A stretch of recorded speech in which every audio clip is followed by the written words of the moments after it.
incríveis! Esse é o nosso podcast Sebrae Delas, edição especial Ciclo de Transformação. Uma série de encontros para a gente falar sobre saúde mental, autoconhecimento e as muitas camadas que existem por trás da mulher empreendedora.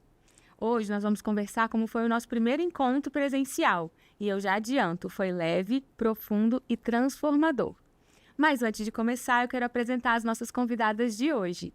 Nós temos aqui as psicólogas Caroline Guidini e Michele Gonçalves, que são as facilitadoras desse ciclo de transformação, essa roda de conversa, né? Sejam bem-vindas, meninas. Muito obrigada por terem vindo.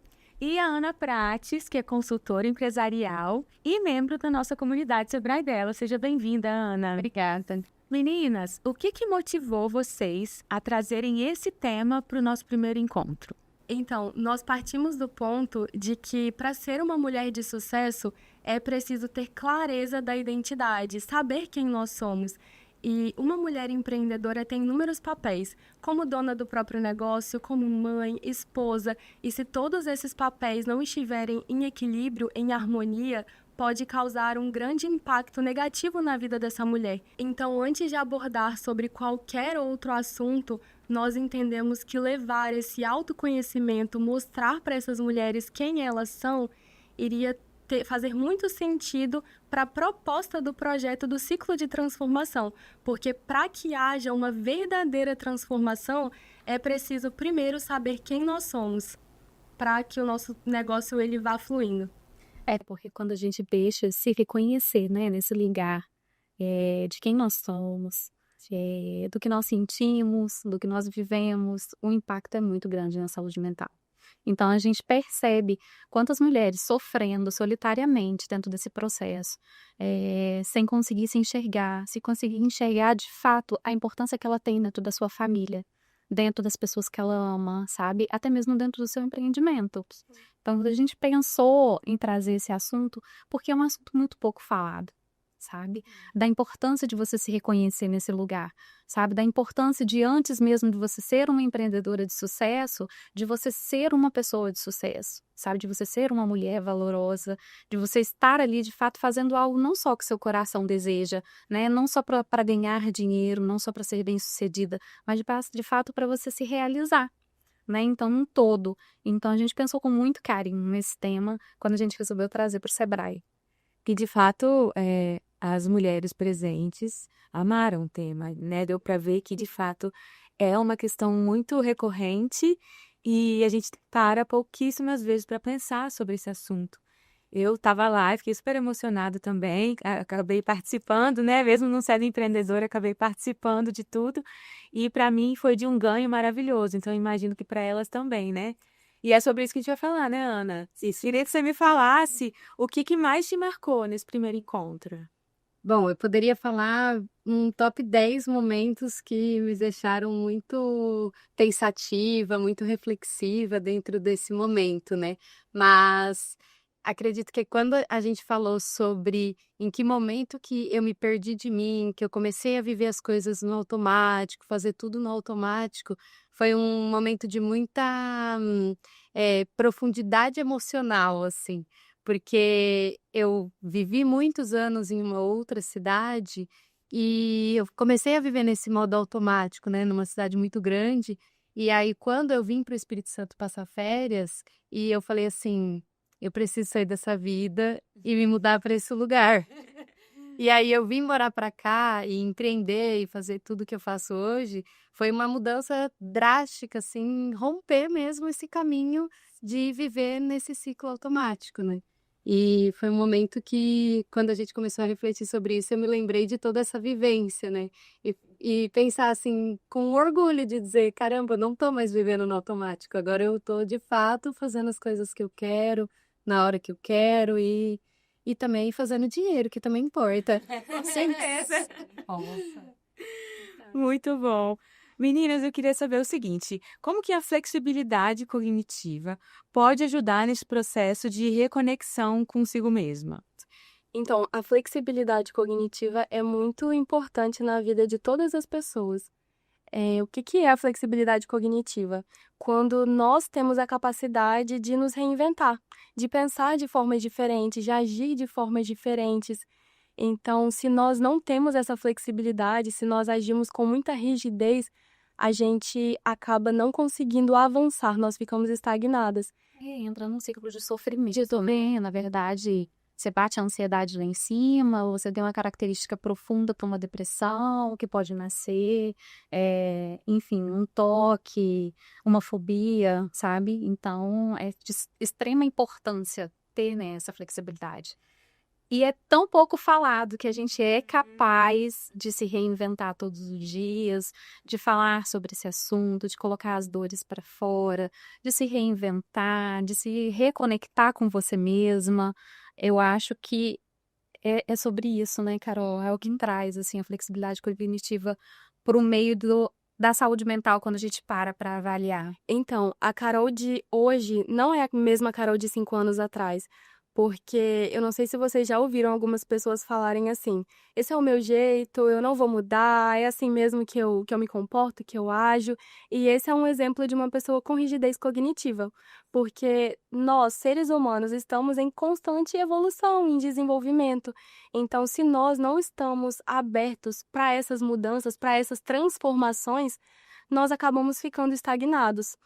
Até mesmo uma ponte, eu não sei se vocês já ouviram falar sobre isso também, mas uma ponte, ela é flexível, a estrutura da ponte, porque se for rígida, vai quebrar com o vento, vai romper. Então, nós precisamos dessa flexibilidade cognitiva para que nós não venhamos a romper também com as nossas emoções, para que as nossas emoções não fiquem fragilizadas diante das circunstâncias da vida. E hoje a gente tem um exemplo claro aqui na mesa, né? A Ana, por mais que ela não conhecia esses termos técnicos, né? Ela mesma relatou toda a flexibilidade cognitiva que ela teve até chegar aqui e hoje como ela se reconhece nesse lugar, né? Num lugar que há um tempo atrás ela olhava e falava, nossa, não vivo, né? Esse tempo, eu vivo no automático. Então, provavelmente ela passou por uma reformatação cognitiva, vamos falar assim, né? Para ela ter hoje o sucesso que ela tem empreendendo, para ela ter hoje essa consciência de tudo que ela viveu até aqui. Então, hoje a gente tem aí a Ana como exemplo. Precisou recalcular a rota, né? Porque recalcular a rota também é sobre isso. Às vezes nós estamos insatisfeitos com algumas situações, mas se nós ficamos rígidos diante de tudo isso, a gente não tem essa capacidade de recalcular. Sim. E a gente acaba ficando estagnado. Planejar, né? A gente acaba nem planejando, porque a gente acha que a gente não é capaz. Exatamente. Eu confesso que esse foi um dos momentos que mais me marcaram, porque eu sou implacável comigo, implacável, e eu tenho muita dificuldade de entender que eu não sou uma situação ou algo que eu fiz, né? Eu generalizo e aí me torno aquela coisa negativa. Então, isso me marcou muito, gente. Foi muito importante para mim. Agora, eu queria saber se teve alguma fala ou algum momento que marcou vocês, que estavam conduzindo. Teve, sim, teve. Bom, eu não lembro do nome de todas as pessoas que estavam conosco naquele dia, mas teve uma fala que me tocou muito, porque eu já estive no lugar dessa fala, sabe? Ela falou assim: teve um momento da minha vida que eu só existia, eu não vivia, sabe? E aí você olha para o seu passado, você fala: nossa, eu também já estive nesse lugar, sabe? De só existir, de só fazer as demandas do dia a dia. Eu preciso levantar, dar conta da minha casa, da minha família, preciso pagar conta, preciso... Sabe, você vive uma vida no automático. Essa eu acho que foi uma das falas assim, mais profundas que aconteceram da roda de conversa, da nossa primeira roda de conversa, porque ela aconteceu bem no momento do espelho. Nossa. Que a gente trouxe aquela reconexão, né, com as meninas, delas se olharem. E quantos anos, talvez, nunca você parou de frente para um espelho e tivesse a oportunidade de olhar dentro do seu olho, sabe? Falar, olha, eu tô aqui, sabe? Aquela menina lá, né, da sua infância, cheia de sonhos, cheia de projetos, eu ainda estou aqui. E aí, quando ela trouxe que, de fato, ela só existia por um bom tempo, né, e que ela não vivia, eu falei, nossa, eu acho que eu me reconheci muito nesse papel de um tempo atrás, sabe? Até a gente entender que os processos, eles são necessários, sabe? Eles são necessários pra gente evoluir, pra gente crescer, pra gente tornar a vida mais leve, com menos cobrança sobre a gente mesmo. Porque é sempre sobre a gente, não é nunca sobre o outro, né? Então, quando a gente transfere uma culpa... Isso é uma grande chave, né? Pra gente começar a evoluir. na transferência de culpa, por exemplo, é uma coisa, né, Carol, que a gente fala tanto.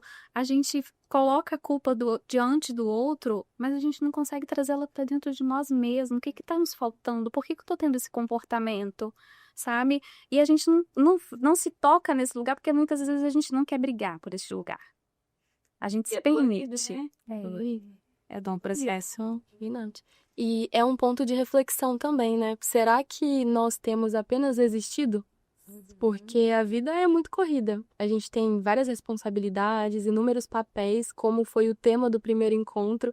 Então, será que esses papéis eles estão ali no modo automático sendo desempenhados? Ou será que de fato a gente tem vivido?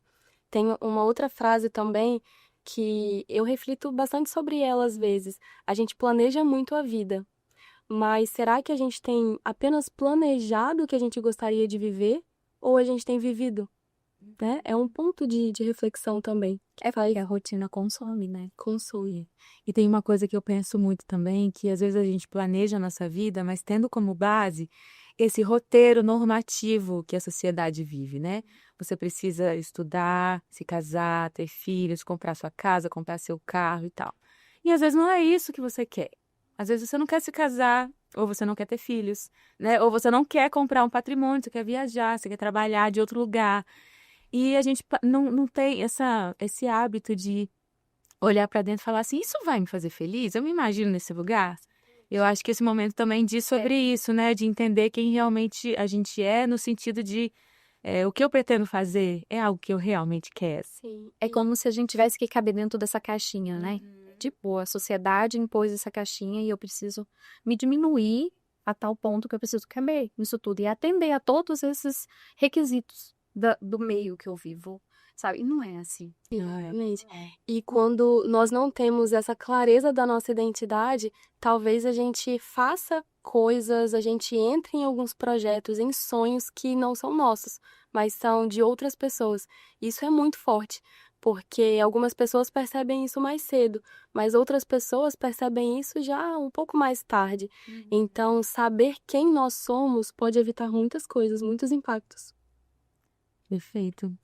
A gente teve essa vivência do espelho, né? Que foi também muito bacana. Eu tive um pouco até de dificuldade de me olhar por alguns segundos, sabe? Como isso é forte, né? Eu também. Não é? Eu fiquei incomodada de olhar para o meu próprio olho, porque parece que naquele momento você mergulha dentro de você e eu fiquei assustada. Eu tenho um monte de coisa aqui que eu tô tentando deixar quietinho, porque eu não quero lidar com isso agora, sabe? Quando você se olha no olho, gente, que potência que é isso, sabe? E eu fiquei incomodada, eu falei assim, não, eu tenho que sentir esse incômodo, eu tenho que superar isso. E essa vivência foi maravilhosa, né? Mas a gente teve um outro momento que foi de reflexão, né? De parar e olhar para si mesma. Queria saber, Ana, como é que você se sentiu durante esse momento? Trazendo um pouquinho do momento do espelho, né? Foi um momento bem intenso, assim, também, de se olhar pelo nosso olhar de julgamento, né? Porque só a gente sabe o que está passando na nossa cabeça, mas me deu uma sensação de que todo mundo sabia o que estava passando na minha cabeça. Parecia que meus pensamentos estavam falando muito alto, sabe? E aí eu não queria olhar porque parecia que as pessoas iam ouvir o que eu estava pensando, né? E a gente fez também aquela vivência de fazer a pausa, de respiração, né?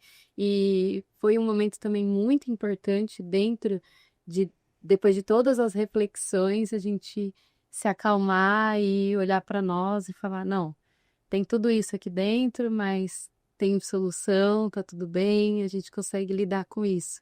E é uma coisa que eu trouxe para o meu dia a dia, né? Durante minha rotina de trabalho, às vezes eu começo a ficar muito, muito estressada e eu começo a sentir um pouco de aceleração mesmo, assim, não só do coração, mas eu vejo que o meu ritmo começa a acelerar muito, né? Tem que fazer isso, tem que resolver aquilo, tem que resolver.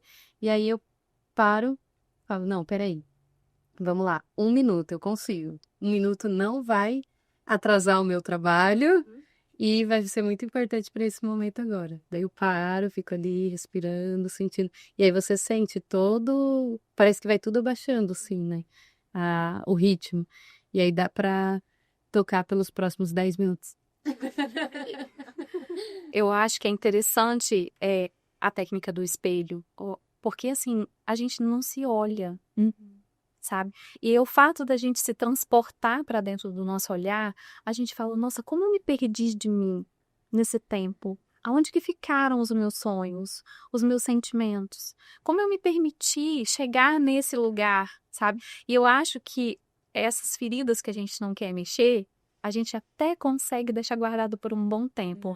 Mas é inevitável a gente não mexer nelas, sabe? Vai chegar Elas gritam. que você vai se sentir tocado e você vai precisar mexer, você vai precisar se entender, se conhecer. Faz parte do crescimento, né? Então, é muito importante. E assim, a gente não consegue perceber o sentimento que o outro tá tendo. E muitas das vezes as pessoas vão falar, tá, mas é um espelho. Mas para pensar, quanto tempo tem que você não se olha no espelho? Porque até pra gente se maquiar é tudo tão automático. A gente se arruma, né? Tá combinando, tá bonito, deu certo e pronto.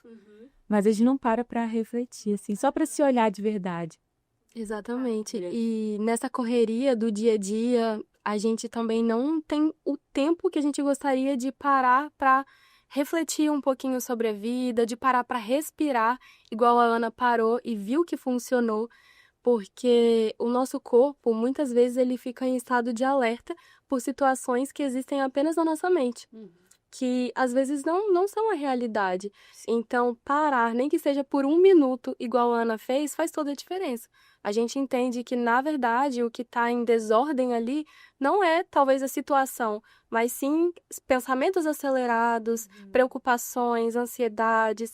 E nesse momento de pausa é o momento que a gente para e pensa, não, eu preciso organizar a minha mente. Então, vou fazer isso, vou fazer aquilo, a gente vai dando um tempinho para cada coisa e vai voltando e se reconectando com quem nós somos, que também foi um exemplo de uma técnica que a gente fez no primeiro encontro, que tem a ver com essa reconexão. Eu costumo brincar com as minhas pacientes, que eu peço para elas relatarem para mim quanto excesso de futuro existe no seu dia, Nossa. sabe? E Ansiedade muitas das por- vezes, assim, eu não tenho nada de presente acontecendo naquele dia.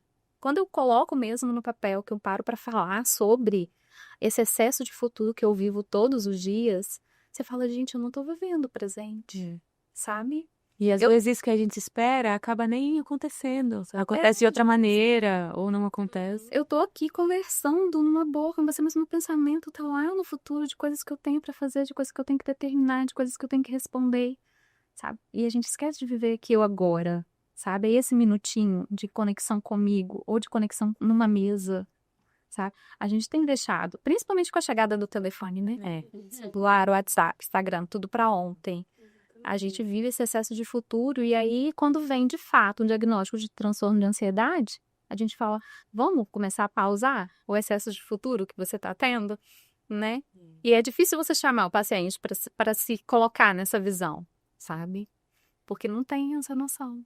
E como pausar, né? Porque quando você tá com a ansiedade ali já para cima, você olhar para o presente fica muito mais difícil, né? Sim. E aí queria até trazer isso sobre o programa, né, do Sebrae Delas, que eu vim com a intenção de falar sobre empreendedorismo mesmo. Eu também trabalho com empreendedorismo para mulheres, né? Então, aprender esse conhecimento maior de empreendedorismo, e fui surpreendida de uma forma muito positiva, porque foi um momento que foram 2 horas e um pouquinho que a gente ficou ali, que eu ficaria muito mais, que eu não vi a hora passar, e foi um momento de todo mundo olhar para si, cada um olhar para si, e a gente também ouvir a experiência de outras pessoas, e principalmente ver que a gente não tá sozinha, né? Que assim como eu tô aqui na minha ansiedade pensando em tudo que eu preciso fazer, também tem a outra mulher que tá ali na mesma situação. Então, além do momento que nós tivemos aqui no Sebrae, também teve conexões para fora do Sebrae, né? Que a gente pôde conversar e fazer trocas também, e olhar e falar, nossa, olha só essa mulher, ela também tá batalhando, correndo atrás das coisas, e a gente nem imagina tudo que tá passando, né? Esse tipo de feedback é o feedback que a gente gosta de... Porque eu e a Carol, a gente tem uma sintonia muito grande sobre levar a prática da saúde mental além das paredes da clínica. Porque se for colocar eu como psicóloga, Carol como psicóloga, nossa perna é muito curta, sabe? Para falar sobre saúde mental.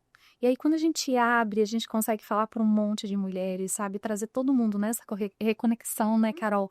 Isso é gratificante. Não só pelo lado da gente estar fazendo bem, exercendo bem, mas da gente saber que a gente está plantando aquela sementinha boa ali, sabe? Na cabeça de cada uma, que a gente está, de fato, levando a saúde mental para além das paredes, sabe? De uma clínica, que tantas não têm acesso. Isso é verdade. Né? Muitas não têm Então, acesso. não tem acesso. Ou às vezes também, desculpa te interromper, Michele, eu ouço muito, por incrível que pareça, mulheres dizendo que não preciso de terapia. Isso é coisa de gente que, né, toma remédio psiquiátrico e tal. E aí ela vem aqui pro encontro, despretensiosamente, né, encontro da comunidade. E aí ela começa a ouvir isso, e aquilo, querendo ou não, é uma terapia, né, em grupo, assim, um momentinho de terapia. Certeza. E aí ela consegue ter acesso a esse tipo de informação e de vivência que ela não teria porque ela acha que ela não precisa, né? E tá tudo bem também, é uma escolha da pessoa, mas que é importante, né, gente? Verdade. É importante, não é porque somos psicólogas, né? Nós, assim, é importante. E a gente sabe que faz diferença na vida de cada uma. A gente faz terapia também, né? Às vezes os pacientes perguntam, mas vocês fazem terapia? Muito antes da gente pegar o título, a gente já faz terapia, né? Então, é muito importante, mas a gente sabe ainda que é difícil o acesso para as pessoas, tanto em questão, né, de valor, em questão de disponibilidade, de achar que não devo, a saúde mental ainda tem, né, aquele diagnóstico, né, da população de que é coisa de doido. Um estigma, né? É um estigma que precisa ser quebrado. Vem se quebrando? Vem, com o tempo, devagarinho, a passo de formiguinha. Mas precisa muito mais ser falado sobre isso, sabe? Que é um lugar que cabe todo mundo, sabe? Essa semana eu tive uma paciente muito interessante que ela chegou pra mim e falou assim, mas eu não tenho nada pra falar hoje. Eu falei, nossa, que bom! Não tem nada pra falar, então tá, vou começar a conversar com você algumas coisas, trazendo, né, aqui o que você trouxe como queixa. E a nossa sessão foi maravilhosa. Né? Então, tipo, aí no final eu falei pra ela, falei assim, a gente sempre tem algo pra falar. Imagina quando você tiver, né? Mas é disso que as pessoas às vezes têm medo. De encontrar algo ali naquele momento de terapia que não gostaria. Igual a Suzana trouxe aqui, né? Tem muitas questões que a gente percebe, mas não vamos mexer nisso aqui agora não, vamos deixar ali, a vida é tão corrida, depois eu resolvo. Mas na terapia é o momento disso começar a ser resolvido, sabe? De um início de uma transformação de fato. Então, às vezes, esse estigma pode existir, mas muitas pessoas têm medo de se reconectar com elas mesmas. E como vocês disseram, né? Antes de ser uma empreendedora de sucesso, a gente precisa ser uma mulher de sucesso, né? Então, é incrível esse trabalho que a gente está fazendo. Eu estou tendo muito orgulho juntamente com vocês. E a gente vai continuar fazendo isso, né? Nos nossos próximos encontros. Eu queria agradecer muito a presença de vocês. Se pudesse, a gente ficaria aqui horas conversando sobre isso, né? O nosso encontro teve 2 horas, o presencial. Mas a gente ficaria muito mais, assim como aqui, a gente ficaria muito mais tempo conversando. Muito obrigada por terem vindo. Isso a gente agradece. Eu espero vocês nas próximas, né? Prazer, com certeza. E para você que não participou do encontro presencial, teremos outros. Entra no site do Sebrae, se inscreve. Vem participar com a gente desse momento que é tão especial para você, empreendedora, que precisa cuidar de si, ter um tempinho para olhar para dentro, se fortalecer, se equilibrar e aí sim ter mais sucesso no seu empreendimento, tá? Então até a próxima, a gente espera por vocês.